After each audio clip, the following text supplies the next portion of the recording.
ஐயா வணக்கம், வாழ்க வளமுடன். ஐயா நான் சேகர் பேசுகிறேன்.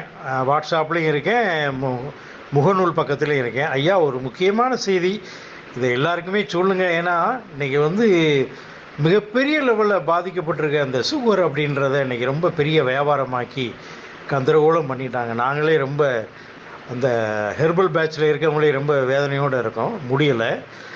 ஆனால் ஒரு சின்ன ஒரு செய்யின் மூலயமா அந்த சுகர் குறைதலாம் நமக்கு நல்லது தானே. ஒரு மிகப்பெரிய ஆராய்ச்சியில் ஒன்று கண்டுபிடிச்சி நேற்றையாக வெளியிட்டாங்க.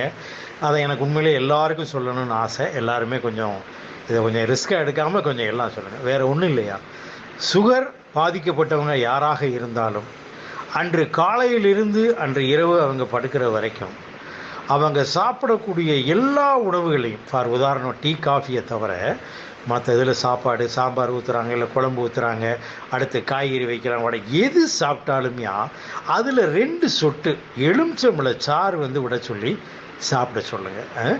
அதுக்கப்புறம் காலை மதியம் இரவு அழகாக எலுமிச்சம்பழத்தை புழிஞ்சு நாட்டு சர்க்கரை கொஞ்சம் உப்பு போட்டு 3 நேரமும் குடிக்க சொல்லுங்கள்.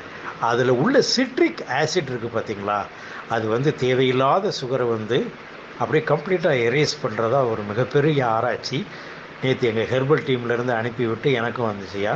அதை சொல்லணும் எனக்கு ஆசை. நண்பர்கள், உறவினர்கள், வாட்ஸ்அப் நண்பர்கள் யாராக இருந்தாலும் சொல்லுங்கள். இன்றைக்கி எவ்வளோ தான் எலுமிச்சம்பழம் விற்றாலும் ஒரு நாளைக்கு நமக்கு 2-3 போதும், ஒரு பெரிய தப்பே இல்லை, கம்மியானது. அதனால் இந்த செய்தியை எல்லாருக்கும் பாருங்கள். நானும் முடிஞ்ச அளவுக்கு எல்லாருக்கும் சொல்கிறேன். ஏன்னா எல்லோரும் நோய் நொடியின்றி இருக்கணும்.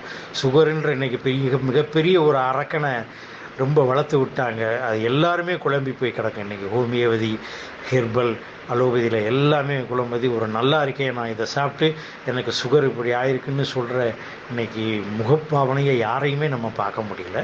அதனால் இது ஒரு சின்னது. அதனால் எல்லாருக்கும் நீங்கள் சொல்லுங்கள். ரொம்ப நன்றியா, வணக்கம்யா, வாழ்க வளமுடன்.